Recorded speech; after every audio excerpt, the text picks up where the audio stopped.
We are putting a stake in the ground. We are standing here today to stand and oppose the lies that we've been bombarded with for the last year. Lies from the media, lies from the government, lies from the Palestinian movement. Israel is fighting a war it didn't want, it didn't ask for, against a radical Islamist terrorist group that entered peaceful villages to slaughter people in cold blood, to rape, to murder, to behead, to burn people alive, to kidnap 240 hostages, and 100 of them are still held today, without being seen by anybody, without any humanitarian organisation coming to look after them. Whereas on the other side, the terrorists in Israel who are captured, they get humanitarian groups coming to see that they're being looked after. This is unfair, it's discrimination, and it's just disgusting. The genocide accusation is a lie. Israel is doing all it can to protect civilian life. Yes. Israel makes sure that humanitarian supplies go into Gaza every day. Yep. Hamas steals it. Yep. The UN agencies fail to distribute it. Israel is not causing genocide. This is a lie. All war is terrible and innocent lives are taken, sadly. But because Israel goes to so much effort to protect civilian life, they send warnings, they do leaflet drops, they send out SMS messages in order to save civilian life. Meanwhile, Hamas hides in tunnels and uses its people as human shields. Yeah, they do.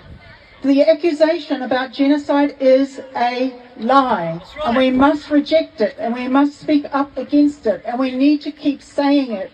It is a lie. In actual fact, the civilian to combatant casualty rate is about 2-1, and 9-1 is considered a pretty good rate, and that is what Israel is achieving, and that is unheard of in modern warfare.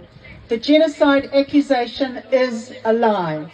So I call on our mainstream media to stop publishing lies, to stop publishing the Hamas statistics without any contextualization. Those statistics that we hear include all deaths. They have no external verification. They include the terrorists who are killed. They include people who die naturally. They include people who are killed by misfired rockets. And so the media keeps publishing these statistics, and we need to stand against these lies. Now I have a message for Luxon. Prime Minister Luxon, we noticed you meeting with the Prime Minister of Qatar. Mr. Luxon, do you know that Qatar is the funder of Hamas? That's right. Do you know that Qatar sheltered Hamas leaders in its luxury hotels in its country?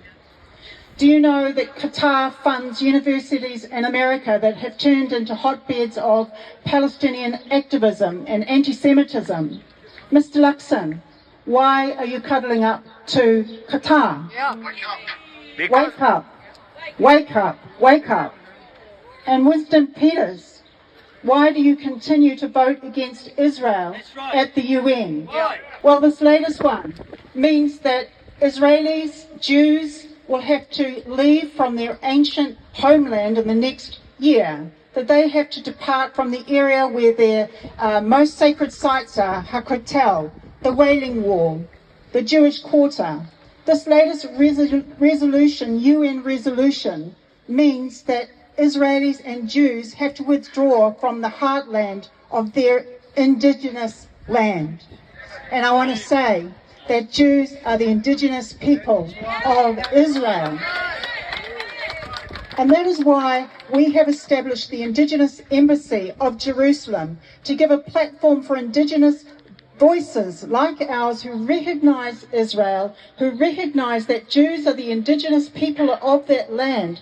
It is the land where their ancient culture developed. They've had 3,500 years of continuous presence in the land of Israel.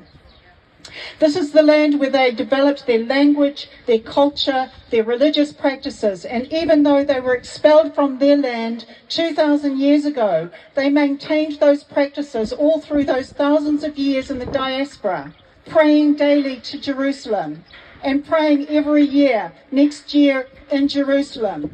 So Winston Peters, why are you kicking them out of their indigenous land?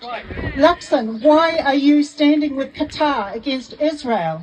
The only democracy in the Middle East that protects values that we stand for, freedom, the ability to stand here today and speak.